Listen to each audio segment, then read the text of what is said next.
Welcome to the Old Ways for the New Age podcast, where we weave the threads of traditional living into the tapestry of modern day life. I'm Hannah Forrest, a herbalist and naturopath with a deep love for plants, seasons, and the quiet rituals that shape how we live and care for ourselves.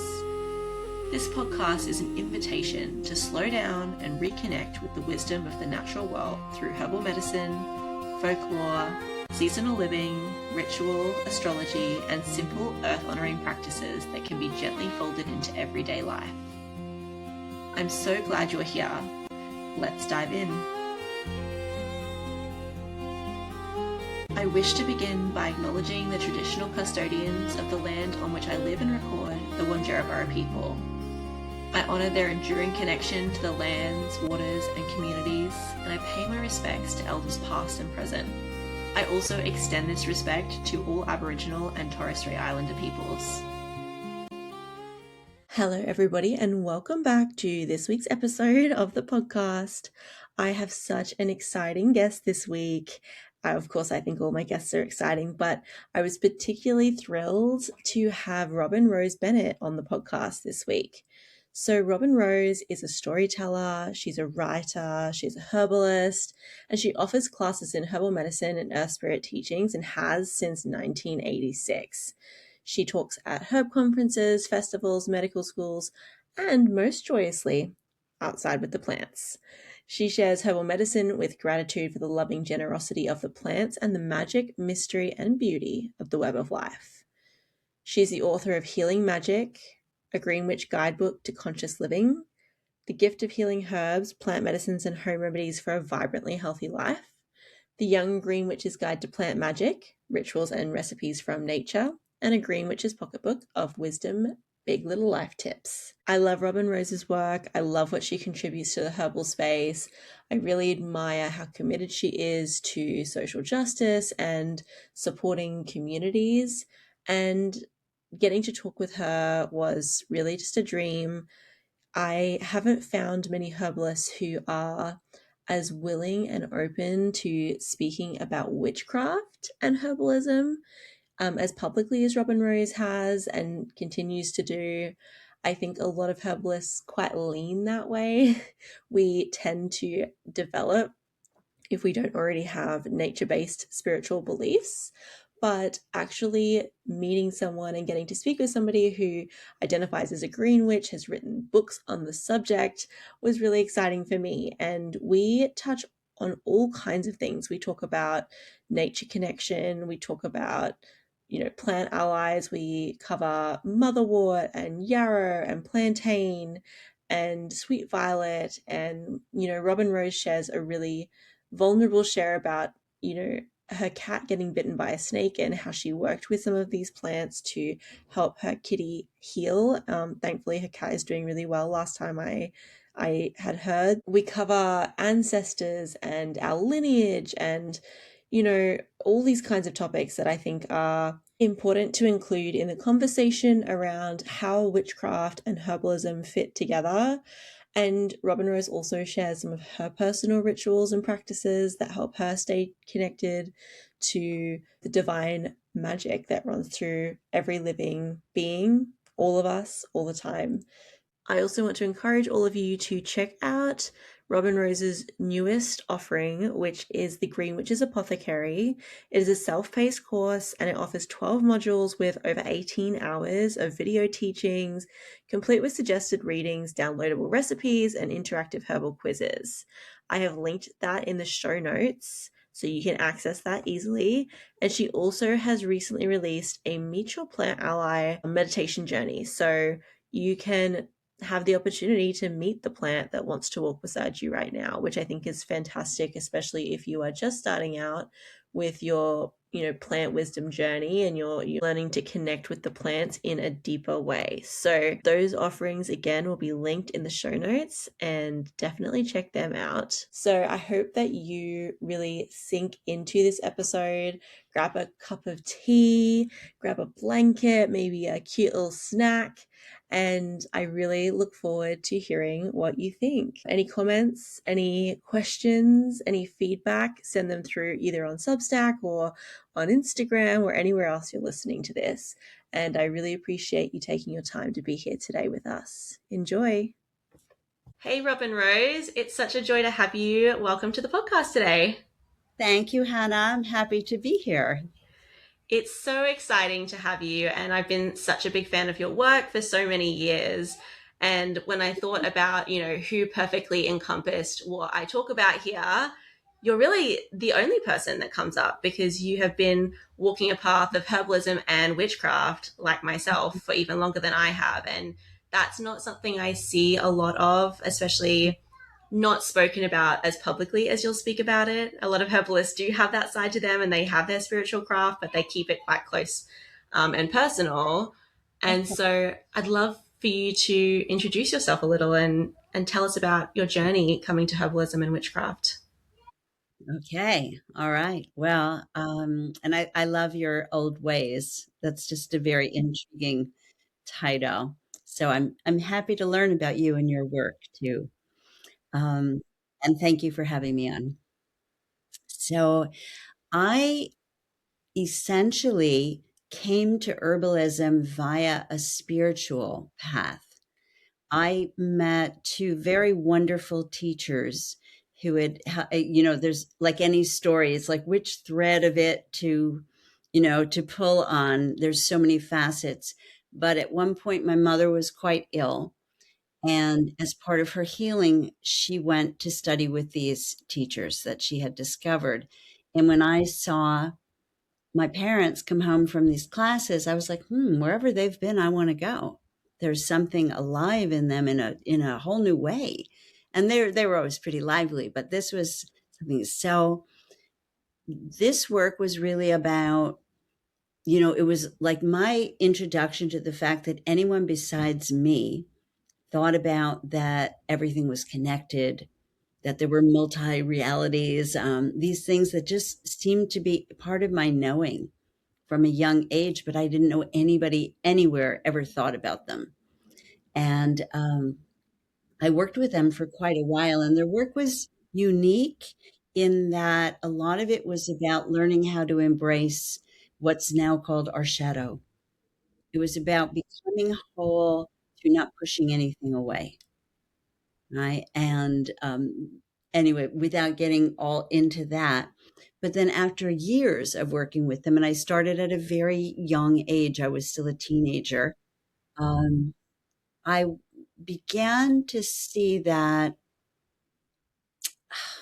there was something like still up in the head about all of that, something that kept me in conceptual reality. I was still not happy to be like a human being in a body living on this earth in this time. And what happened really was I began to find my way into herbal medicine as I was looking for what's the next step. And I didn't really know what I was looking for. And all of a sudden, I was like, oh my goodness, I'm home. And this way of working with herbal medicine, this spiritual way, magical way, witchy way of working with herbs is very akin to this path I was already walking of we're already whole and we need to kind of just take off all the costumes, all the overcoats that keep us from being our authentic selves in the world.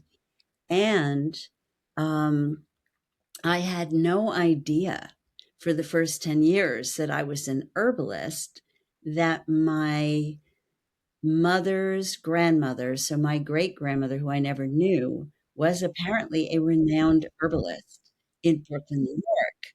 So that was a huge like affirmation discovery for me. I thought my lineage was entirely, spiritual, not blood. So that's part of the answer. And then I mean, I don't know. When I was 10 years old, I told my two friends that I used to walk home from school with, like, we're witches. Don't you want to be? too? They're like, yeah, okay. I just knew. And I came to realize it's been part of my heritage um, for a long, long, long, long, long, long, long, long time, as has been herbal medicine. And for me, spirituality and magic are almost interchangeable words.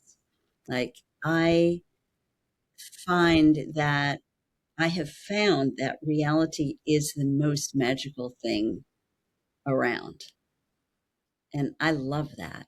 Right. That has taken like the what I loved about the spiritual work for the first 10 years was that there were moments I had of enormous expansiveness and a sense of love and connection to everything. But what I wanted that I didn't have until the plants found me was a sense of that magic every moment. That's beautifully explained, and I completely agree with you. Like the magic in every day and in our reality around us, it just, that's my favorite part about witchcraft is just being able to see the aliveness and the wonder in everything around you. Yeah, it's got so many different names, whether we call it animism or witchcraft, or I call it green witchery. Yeah, it's about that spark of life that moves through everything, everyone. There's nothing inanimate. And it's one of the things that I guess surprised me the most about herbal medicine when I went in, this was another part of the thread, right, of the tapestry. I went in looking for answers to my health problems. That's really how I first explored herbs ever. Was I was looking for answers to health problems that conventional, modern, modern conventional medicine did not have any answers for me that were good. So I went in that way, right? Also, so in the really practical sense. Yeah. Yeah. And I would love you mentioned green witchery, and I would love to talk about that for a moment. I think the term green witch is quite popular now. It wasn't always. Amazing. Yeah. Yeah. And Mhm. I would love to know what that means for you. Like how does that reflect in the way that you live your life? What does that look like for you? Well, a green witch doesn't have to be an herbalist, right? A green witch could be an artist, a gardener, a teacher, really anything, because it is more of a way of being and perceiving and interbeing, if you will, with the world than it is something you do. Um, I feel incredibly blessed. This is how I've been thinking about it really recently. Plants show us how to be human. And I feel that we are so lucky. And any of you listening who feel called that the plants have called you, you are so lucky that and honored, really, that the plants chose us to help be voices for them. Right? That's an amazing thing, an absolutely amazing. And every plant. So part of how I see green witchery for me is that the plants are our teachers. Right? There are elders, literally, physiologically on the planet. They're older than we are, right? And they know things we don't know, like how to live in community, how to live together, right? So yeah, it's essentially for me, it's an honoring of the magic of reality that threads through every aspect of what we call the mundane world. Right? And it's what makes it very juicy, to be alive.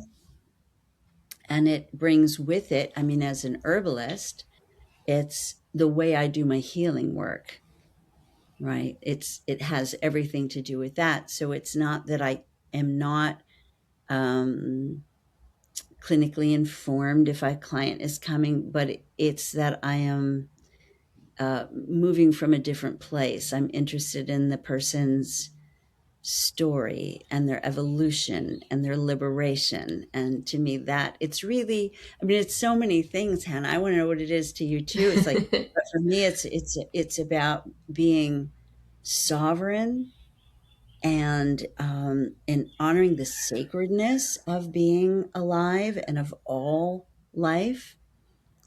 everyone else's sovereignty. And again, it's about partnering, right? Really, I guess that's it. The thing is, it is about being in relational partnership with the plants, with the animals, with the mountains, lakes, rivers, all of it, right? Because everything comes down to, and especially, our conversation is happening in a time when we're at a precipice, right, moment, and everything comes down to remembering our kinship. Mm.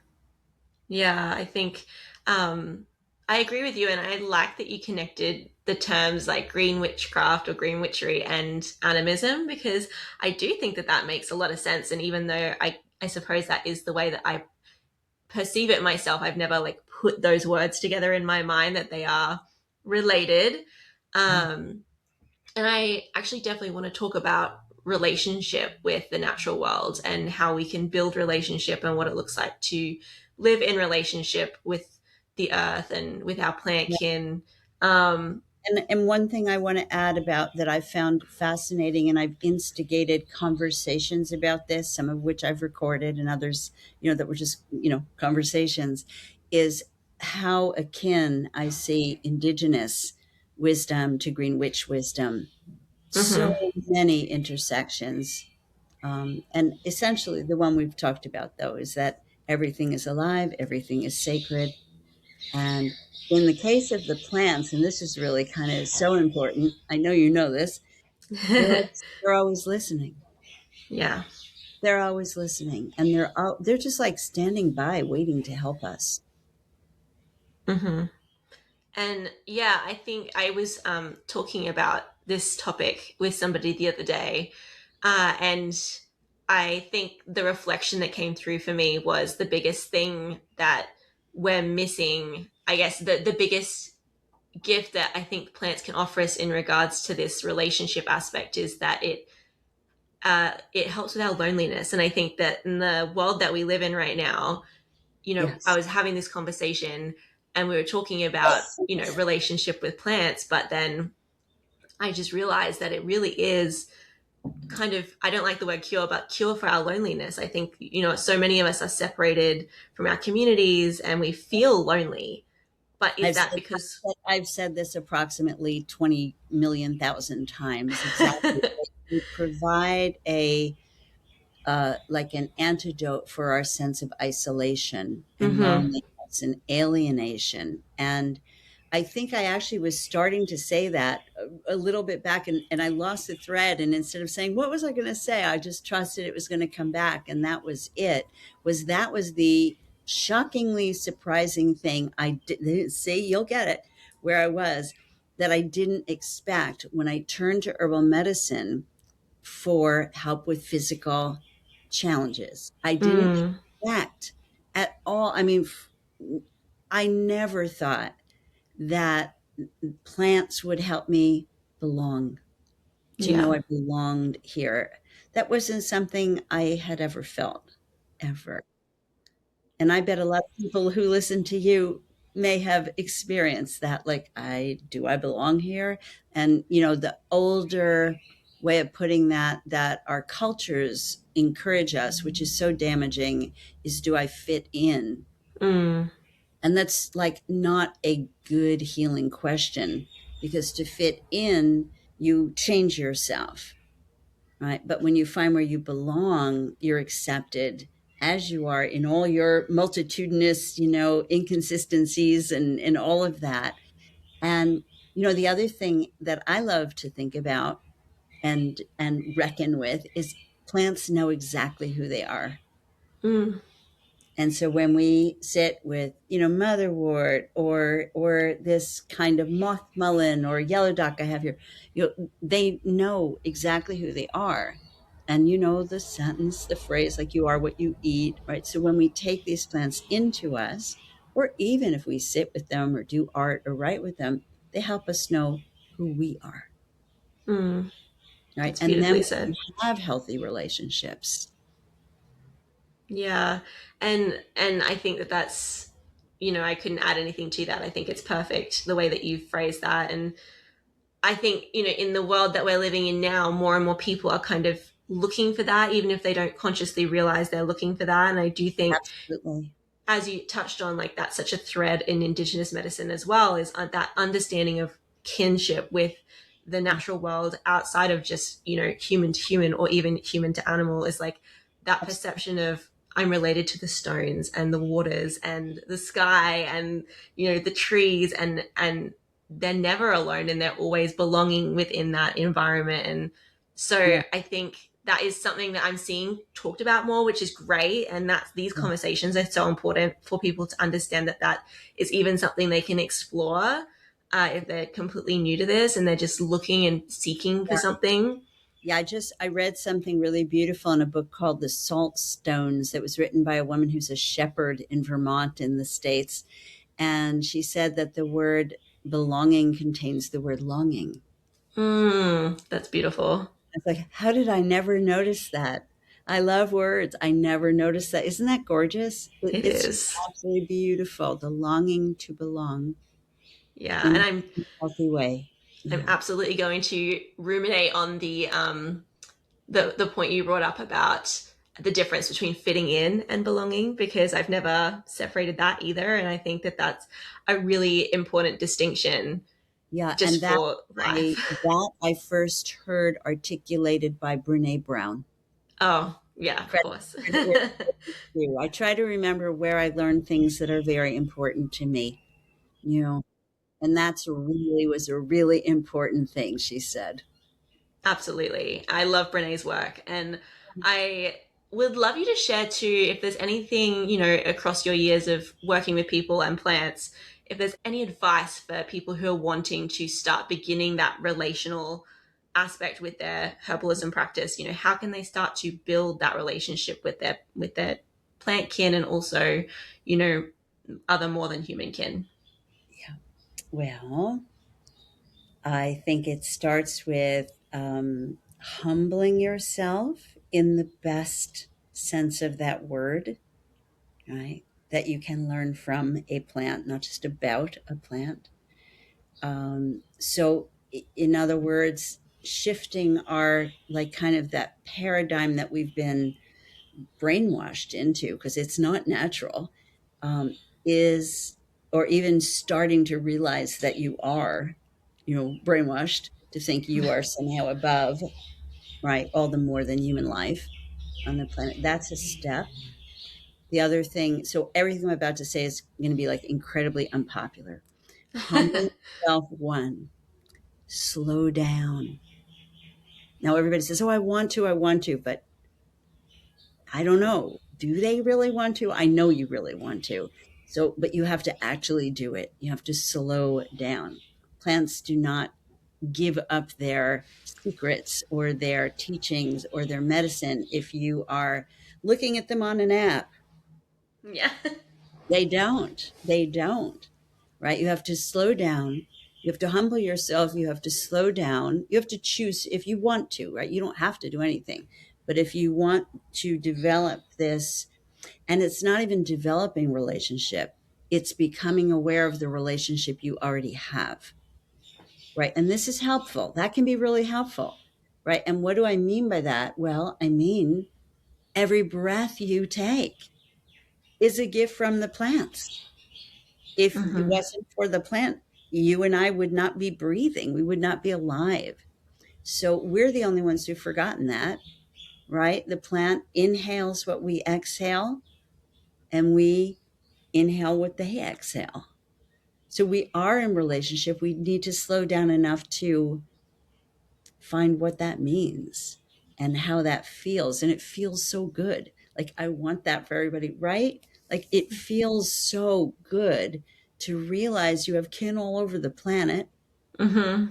And for me, particularly because I work so much with the wild plants, otherwise known as the weeds, are much more popular when we call them wild flowers. Right? But it's all the same Yeah. thing. Everything in the vases that I brought here with me are weeds, quote unquote, from the garden that are magnificent medicines or foods, right? So there's so much like shifting, but the simplest way is to say, I want to learn about you. And you can sit down and breathe with the plant, consciously do what you're already always doing. They love when we pay attention to them, right? They really do. They're just like people. And Yeah. tell a rose how beautiful she looks. Tell a dandelion how cool that looks. You know, they love it. They love it. I mean, if you're being sincere.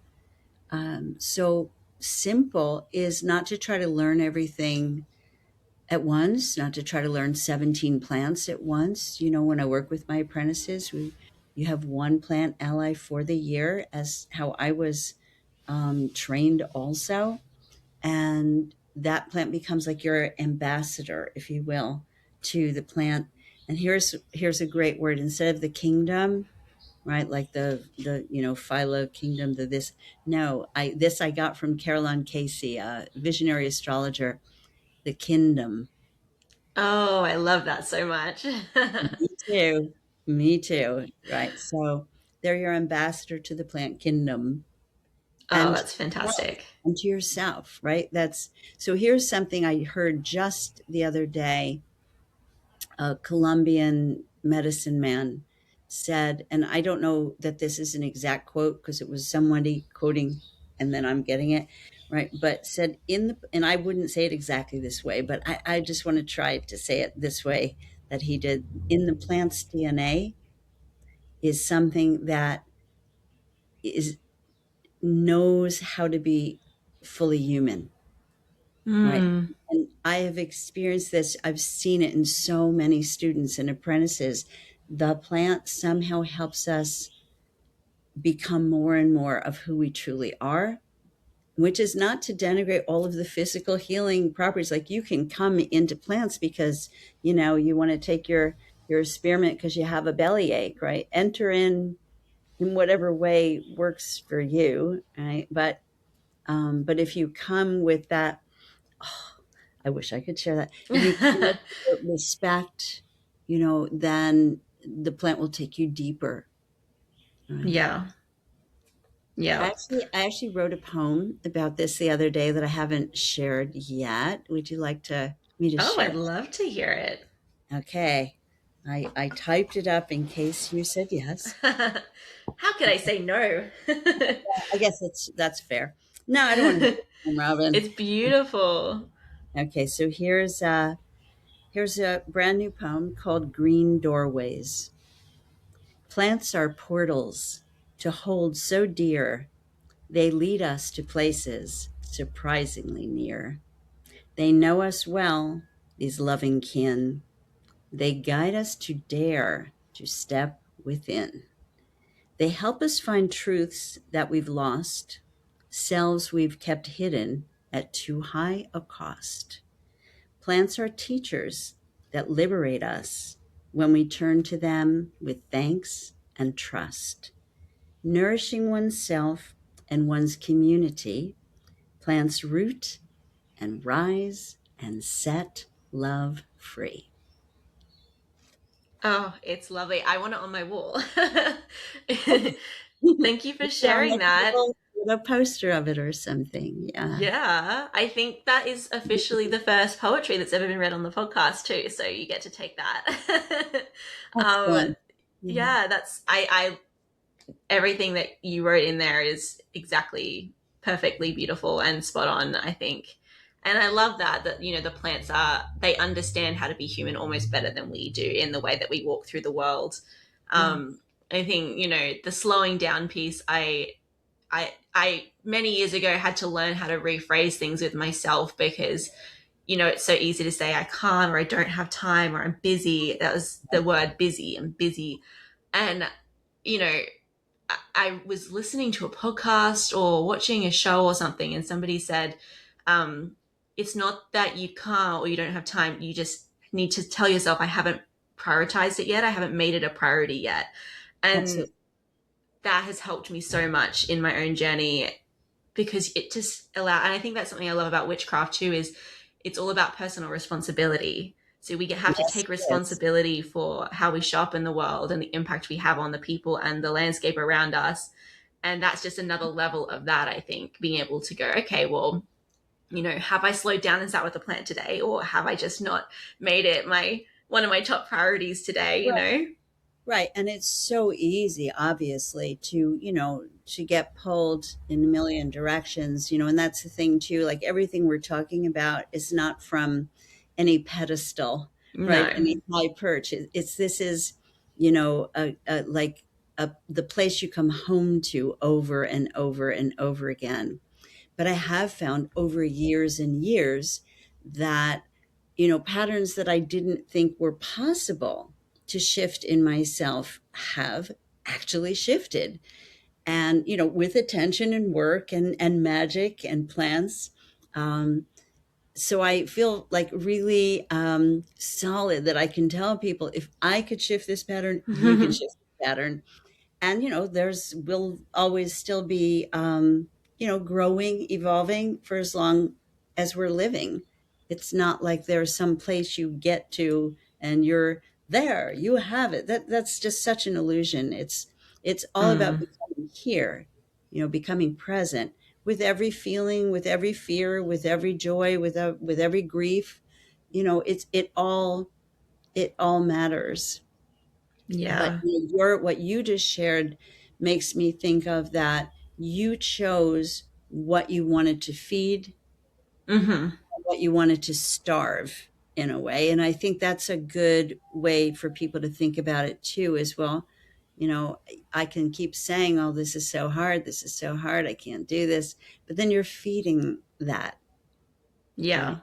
And I And mean, it's all relevant to all of us too, right? Like in myself, one journey I've been on recently is I've been doing the nettle immersion with Rosalie and Mason. I don't know if you saw that. And, you yeah. know, it's been tricky for me. It's felt hard to spend like 30 days with the same plant and actually more less than with the plant and more actually imbibing like an infusion, for that long, because I do struggle with my water intake and things like that, and I just made the commitment. And you know what, it was not easy per se, but I Mhm. did it. And you know what, now I'm a nettle infusion person for life, and it's Of had course so you many have. great impacts on me. And that was a pattern that I was able to shift I because I love that. knew it was going to be for the betterment of myself. And it totally has been. Beautiful. Yeah. Beautiful. Yeah. You go deep with things, they reward you deeply, you And I'd know? love to talk a bit about, you know, how go back to the herbal spiritual intersection for a bit. And I would love to see kind of for you how you touched on it a little bit, but how do they work together in your everyday life? You practice, you teach. Are there little things you do every day that are both spiritual and herbal that you couldn't live without? Oh, well, let's The see. list is probably long. Yeah. I mean, I write every day. I have to write, Oh. even if it's simply in my journal. If I don't write, it's not good. And if I don't meditate, Mm. it shows. I used to think, and this really is an interesting, I think you'll appreciate this. Like, I used to think that because my work was with magic and multiple dimensions and whatever, that I did not need to meditate because I was kind of connected, to the invisible. No. I mean, yes, I was, but the meditation, especially these days, of stopping the world. So I like to start my day by stopping. Mm. And it has become an essential practice that I resisted so intensely. When I started, I made a commitment for 20 minutes, but I'd basically sit there like, is it is it 20 yet? Is it 20 yet? Is it 20 yet? So like, don't be discouraged if you find things hard, right? Because you're worth it, right? So the meditation, and then also every day I go outside into my medicine wheel, which I call my medicine wheel of magic. And this is Mm. common to, the medicine wheel with its different associations is common to everybody who lives in connection with the earth. right? This framework of the air, the fire, the water, and the earth, below, above, and the center. Right. So it's four elements, it's seven directions. Right. And I go out and I greet the day in the circle of the plants, you know, good morning, beloved earth, air, fire, and water. Good morning, it's me, your loving daughter. And I do a little prayerful thing. And I feel like if I didn't do that, I would somehow feel like I wasn't being true to myself, and I wasn't being um, acknowledging the immensity of the gift of being connected and knowing I'm connected to forces larger than myself. Mm. Um, it's a form of gratitude. I just shy a little bit away from that word because, it can have that connotation of obligation or like, I don't know, but Yeah. it is me being grateful. Um, so I do that every morning, and I need it. I Mm-hmm. need it.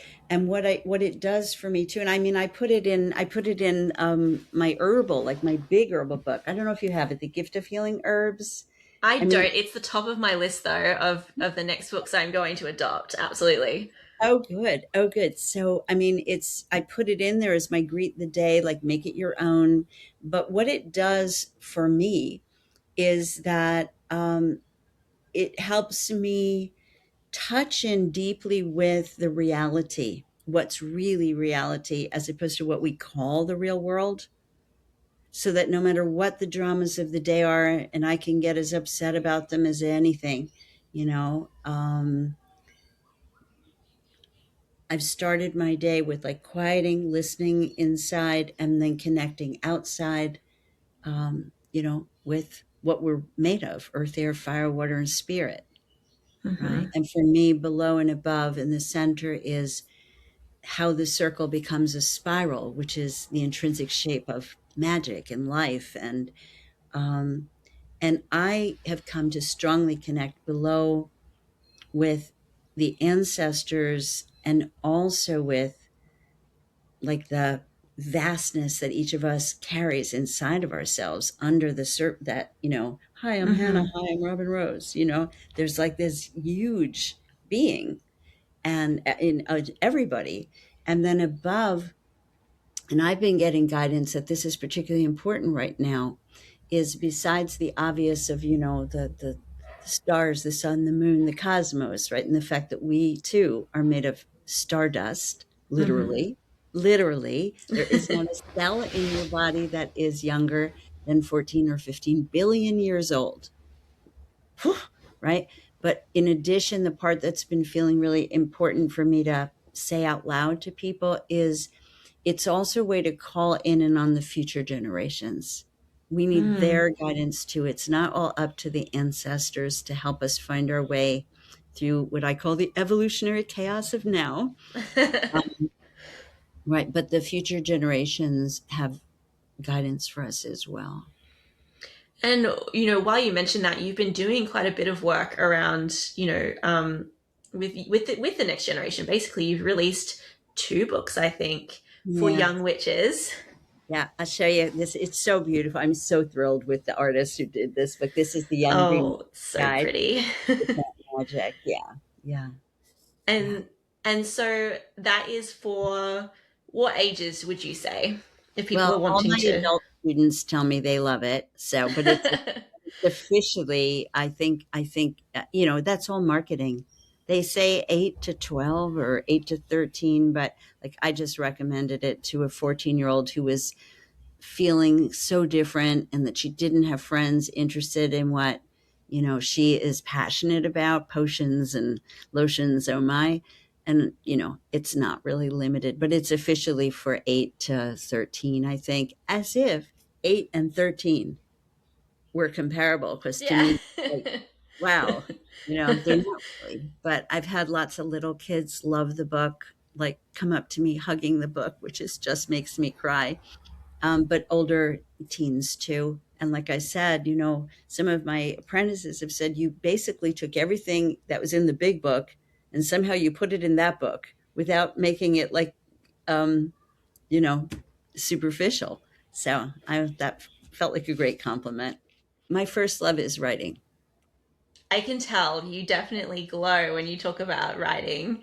Yeah, so I'm a writer who like fell into herbalism, right? Got turned on, got called by the plants.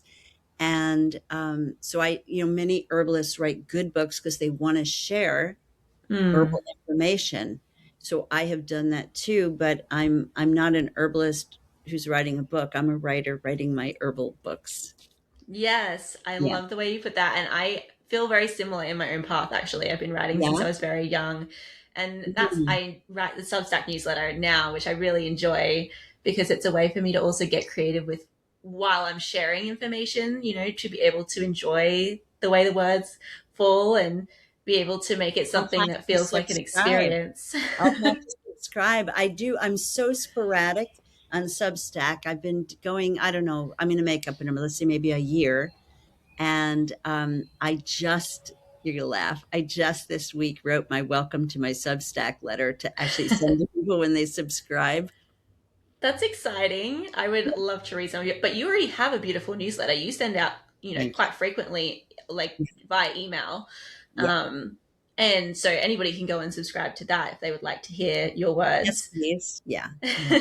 We try to, we do, it's not just like come to this class, come to that. It's that too, but it is, yeah, I rich. did enjoy seeing on your website too that you don't use AI, so I appreciate that.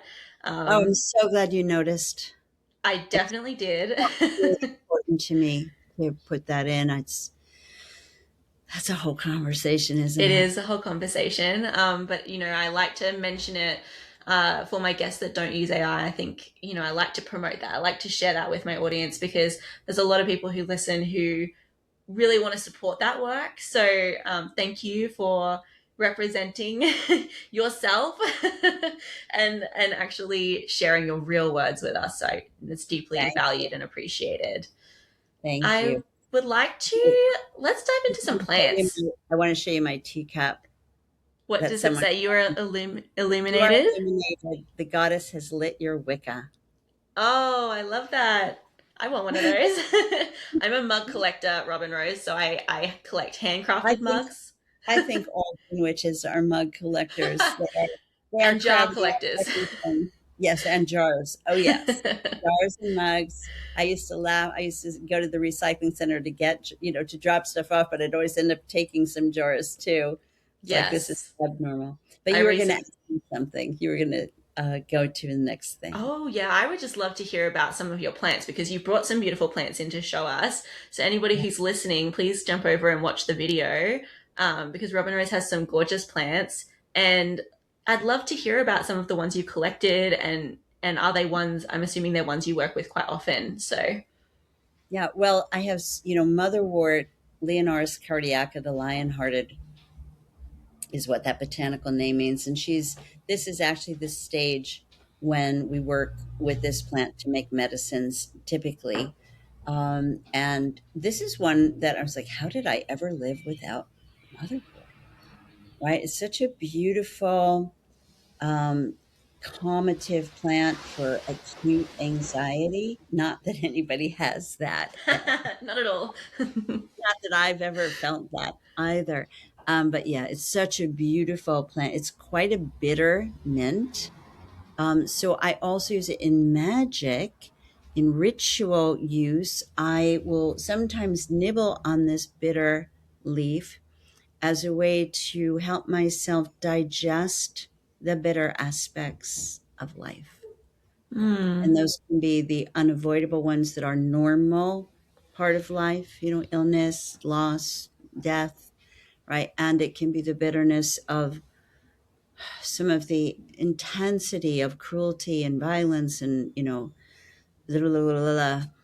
that's going on.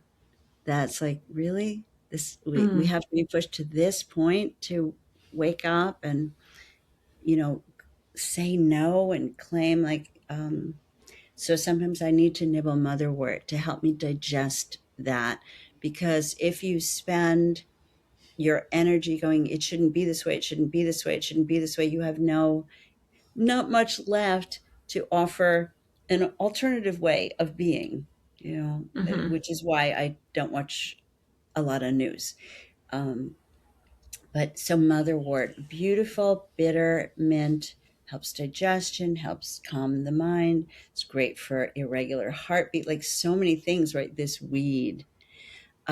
I have just gone through a very intense healing experience with my cat, my beloved feline queen witch kitty, who's named for the moon goddess Selene, Selene, moon goddess, not the singer. She, 8 days ago from when we're recording this, 9 days, she was bitten by a snake.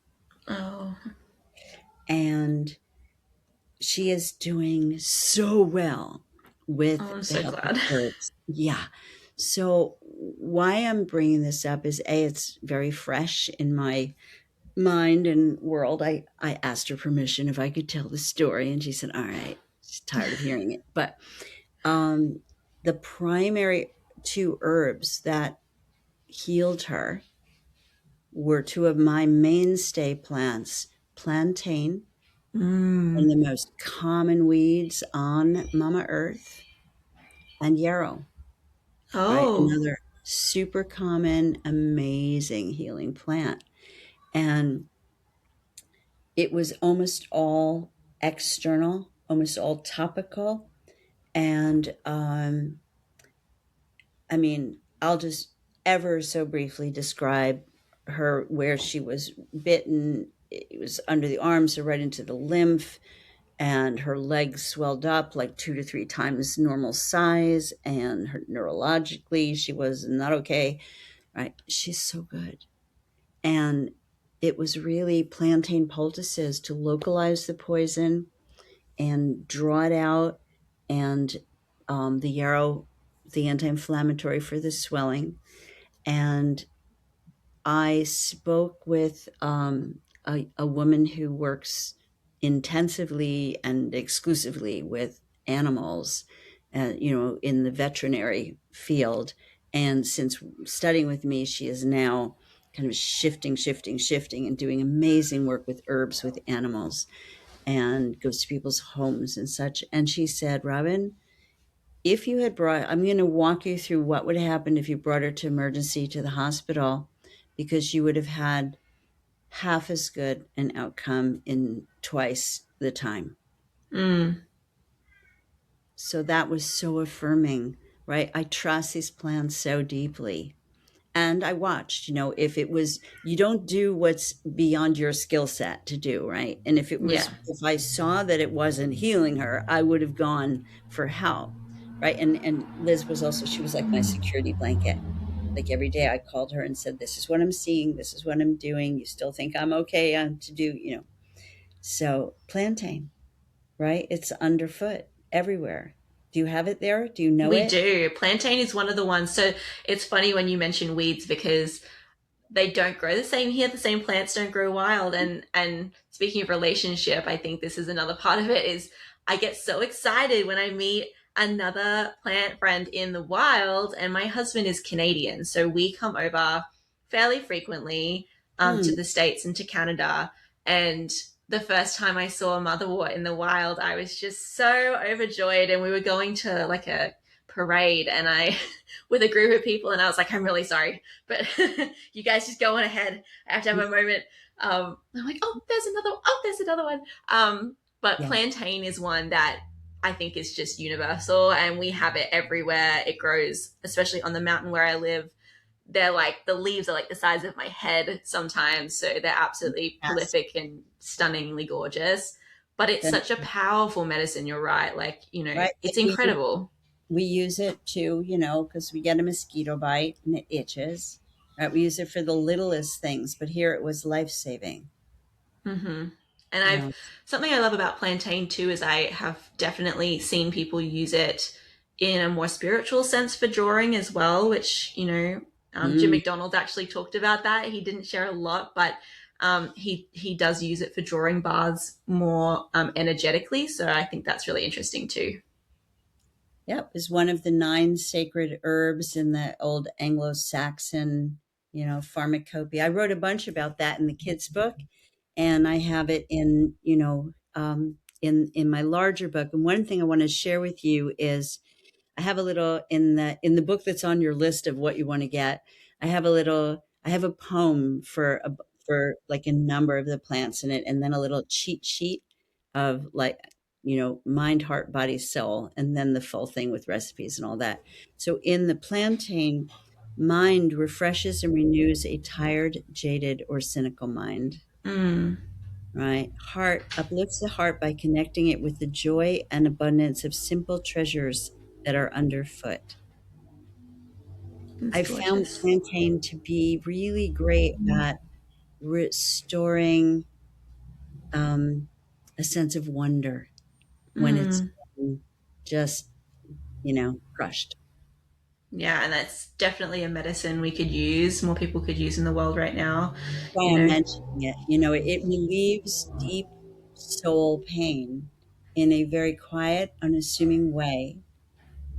And here, like, as far as I'm concerned, that plant saved my beloved furry friend's life, right? hmm Yeah, the section on body is longer, but I'm not going to go into that because I've talked about what it's doing physically, some of the things, but I wanted to bring in about that. It's so helpful if you are feeling like, what's the point? Which it's a very tempting time to fall into despair. And it's like we're in the moment before the breakthrough. mm, It's the time when we absolutely, the worst time to feed that, and absolutely everything that's coming at us is trying to feed that and trying to keep us, whether numb or in despair or fearful, all of these feelings. So it's really, and we need each other, I hmm know, we need each other. We need to rise together. So yeah, here's a humble plant like plantain that does so many things for us, from the simplest to, the most complex in a way. And oh, here she is. Let me show everybody. I chose to pick a beautiful plantain leaf. And here's the back of it. Those veins are prominent. They stand out. And plants speak to us in almost a childlike, metaphorical way.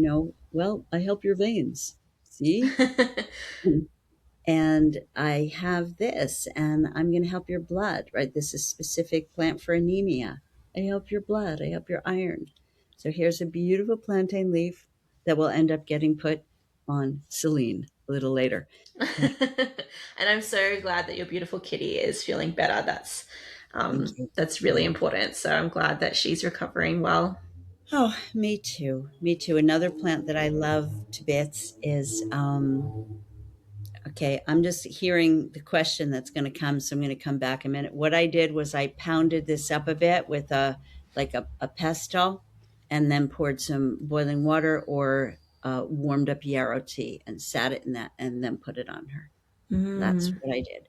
Very often I will chew up a plant.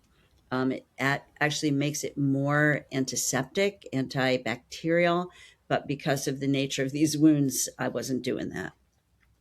Yeah, thank you. Um, yeah, welcome. Now, somebody needed to know that. I guess we all need to know that. This is another beloved plant. Do you know who this is, Hannah? I'm not sure if I do. This is a violet leaf. Oh, that's a huge violet leaf. Huge violet. The violets That are is very, gigantic. very beautiful in my garden this year. They're all wild. I didn't plant them. So this is Wow. viola. And viola is, well, we don't have to talk about everything. We'll just say very, very mucilaginous, moistening, cooling. And I mean, come on. What do you think she might help with? Helps you, Absolutely. right? I turn to Violet for grieving, for help with feeling my feelings when I need to grieve, when I need to cry. It's a beautiful, beautiful plant ally. Beautiful plant ally. So Well, those are she's one of my favorites. I had an experience with Violet where and this often happens, I think the plants speak to you, right? And when you need them, they know before you even realize you need them. absolutely. And so I kept getting in my head violets, and I just went with it, and I was like, okay, we'll get a plant. And because we have native violets here, but and so they're purple and white, and they do work similarly, but I didn't really have a lot growing at the time in my yard, and so I got a sweet violet plant from my friends who run it's a business called Herb Cottage, where they sell medicinal plants, and they're just beautiful. Yeah. And started growing the plant, and had my first baby, had my son, and ended up getting kind of bouts of mastitis. Not terribly, it was inflammatory, so it was not an infection. And Mm, I ended up treating it myself with actually chickweed salve, yeah. and cabbage leaves. Yep. And then and then afterwards I went, you know what, I wonder what violet does. I'm just growing the plant, but it's not one that I've worked with a huge amount. And so I looked it up, and it's acutely like indicated for inflammatory mastitis, and I had no idea. And so now I love to work with my violet plant in that way, and in other ways too. I love making my violet oils and things like that. But the plants are just so wonderful how they pop up and they communicate with you. And sometimes if we're not slow enough, we don't pick up on those messages. We don't hear them talking to us. I love how you put that. If we're not slow enough, we don't hear them. So, because that's not how we're trained to think about what we're supposed to be. We're supposed to be quick on the uptake, right? No, if we're not slow enough, we can't hear them. That's a good one. And yeah, I mean, violet is, rich in salicylic acid, right? And so that's part of what makes her so anti-inflammatory and then cooling, right? And Mm. so, as you start to really observe the plants, which you have to slow down to do, um, you notice like, oh, violet grows in best in cool, shady spots. St. John's wort, St. John's, St. John, whatever you want to call it, that grows best in sunny places.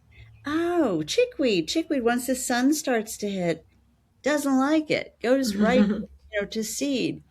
So the plants will reveal aspects of what they're going to do in our bodies by where they grow, by how they look, by who they grow next to. So these are things that anybody can do. You don't even need to know the name of a plant if you want to explore. Like I keep being drawn to this one tree or this one plant. You want to trust that. You want to listen. That's your heart pulling you in a good direction, right? Wouldn't you say? Absolutely. Yeah, Yeah, I think it's so easy the way that we're taught to just ignore those things, those little hits, those nudges absolutely. from your allies in whatever sense that is, whether it's, spirit guides or, Mhm. whatever you're receiving messages from the plants, to go, oh, why am I thinking that? Oh, well, move on with my day. And, Exactly. some of us are able to take that pause, and it depends, I think, too, on the people you surround yourself with and the kind of your interests. But if you are able to hear that just a little bit and wonder why you're hearing it, Yeah. it opens up such a rich world for us to explore. Well, yeah, and it kind of opens to the door to, oh, we have allies everywhere. Oh, maybe they even care about us. Like Robin Wall Kimmerer's told the story of when she asked her students, in class, how many of you love the earth, right? The author of Braiding Sweet Grass, Mm. Sperry. How many of you love the earth? And, all the hands went up. And she said, how many of you know the earth loves you? And they were embarrassed, right? And so the earth does love us and the plants do heal through love.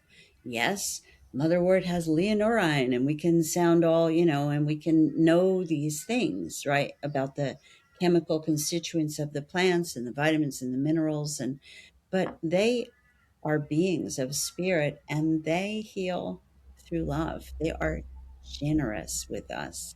So they call you and say, I have medicine for a problem you're going to have in about 2 months, Hannah, right? Because they are leading the way. They are doing their best to lead us to evolve. And years and years ago, I was a young herbalist, and my then boyfriend's friend said, "Oh, I have so much spearmint and I can't, you know, do you want it?" Of course, I want it. Well, then some months later, he and his gal had their first child, and he said, "Oh, she had the worst morning sickness." I was like, "Oh, guess what's really good for that? Spearmint." Oh, okay. And it's funny, I mean, he gave me so much spearmint. And of course, plants make you generous, right? Because you're giving them away, right? You're giving away your surplus, Hmm. especially if you're working with things like mints and wild plants and or you garden, right? Oftentimes this creates community, right? Because you're sharing, oh, I have more of this, you have more of that here, and everybody's like, please take the zucchinis, please. So, yeah, so um, I made medicine from that spearmint. Like, I don't know, I made a vat of tincture of it, right? And I actually looked and I had a little tiny bit left from like 1991. Perfect. It was as good as what I made. I was stunned. So, like, how many years is that? Oh, 01, 11, 20, like over 30 years, this tincture. So sometimes, they don't stay good that long. But that one did. It was remarkable. So It that was was very, waiting to be used. yeah. I mean, I had like that much left. It was a teeny little amount, but I shared it with my apprentices because we're all really excited to be, taking a little bit of this plant that, I had made when I was a really young herbalist, just starting, and that had remained good. That's incredible. And I would Mhm. love to know because I know, thank you for sharing all of some of these favorite plants. I know it could be all of your favorite plants, but some favorite plants that you've been working with. And I know people are going to want to find your work now if they haven't been following you already. Um, and I would also love to know, do you have any projects coming up or new books or anything like that you'd like to share with us? Thank you. Thank you. I do have new projects coming up, some new online courses that I'm going to have. Like, I have a new recorded course called The Green Witch's Apothecary, which I'm very proud of. And it's quite extensive. It's 12 sessions. And because it was recorded live, it's kind of lively and there's quizzes and all that kind of thing. So I really encourage you to take a look at that. And I'm working on an online apprenticeship to, in addition to the live, the in-person one that I do. Um, and I did also just record. I went into studio and recorded a beautiful meditation to find your plant ally. So I that's think on I've my, seen that on your website. yeah, so that's on my site exactly. And what I'm also supremely excited about that I mentioned to you backstage before we started was my novel is right. So a nonfiction story. My novel is going to be published spring 2027, and it is a story. Well, I'll tell you the title is Earth Song, a mythic tale of women and snakes. Oh, Ooh. that's beautiful. Yeah, and so it's very magical and it explores like the thread through it, besides all the herbs and the magic and is it explores whether the desire to dominate is natural in our human makeup or whether compassion and connection are, Oh. whether the domination is hardwired or it's just the software, so to speak. Mm. Right. And me, so you can guess which way it goes. But yeah, but it's a story. It's an epic story. So I'm very excited. Like I can barely wait to share it with people. How interesting. I really look forward to reading it. I'll definitely have to get my hands on it. Yeah. Yeah. Thank And of course, your you. course would be such a joy for anybody to join in with. You know, you've got so much experience and wisdom to share with people. And, you know, I think if people are starting out on their journey too, because we definitely get some new people, new to herbalism, new to magic, Yeah. who are just starting out on their journey, I think that would be a wonderful way to dive in and start to explore and learn for the first time. Yeah, thank you. I like to keep it very user friendly because I think every herb is so complex. We don't need to do like 10 herb recipes, and we don't, I know too that for me to take care of myself, I need to make it doable. It has to fit into like real life. If I have to work really hard to do it, I'm not going to do it. So that's kind of my approach too is, you know, simple recipes, doable recipes, commonly available herbs. Um, yeah, Yeah. yeah, And so people can find you on your website, of course, yeah, and people can find you on Instagram and yeah. they can sign up for your newsletter. And I'll put all of your links in the show notes so everybody can go and easily find you. But Thank I you. really just, yeah, it's been such a lovely time chatting with you and getting to actually meet you through the online portal that we have here. So Gosh, I I really hope appreciate your time. I know I appreciate the online Zoom magic too, right? It's its own form, and if we ever get the chance to do it in person, even better, right? There is a Yes. magic to the in person. I'm about to do a live summer solstice, and it's just so great to meet in person too. Yeah. I wish I was joining on that, by the way. I saw it I on your wish you were. Instagram. All right. I wish you were too. But yeah, signing up for the newsletter is probably the best way to, to be updated on what I have going on. Instagram's good too. Um, but go outside too. And yeah, so it's robinrosebennett.com, but you'll have that in there. And yeah, Thank the, you so much, Robin. thank you, Hannah. Thank you for what you do and for your old ways, for the new age. Love that. And it was Thank a you. pleasure. It was a pleasure meeting you. And thank you to any of you who are listening. The plants truly are portals to you being your authentic self. And we need your authentic self and your authentic gifts. We are all needed.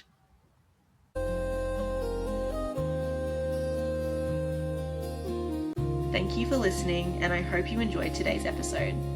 Your support means the world to me, and if you have a free moment and would like to leave a review, a comment, or a rating on your platform of choice, that would go a long way towards helping me to grow the podcast and reach more people. If you aren't already subscribed, check out my Substack newsletter. Over there, I share lots of free resources, as well as an option to join as a paid subscriber, which is another beautiful way you can support my work. May what you've heard today guide you in living a little more slowly and a little more connected.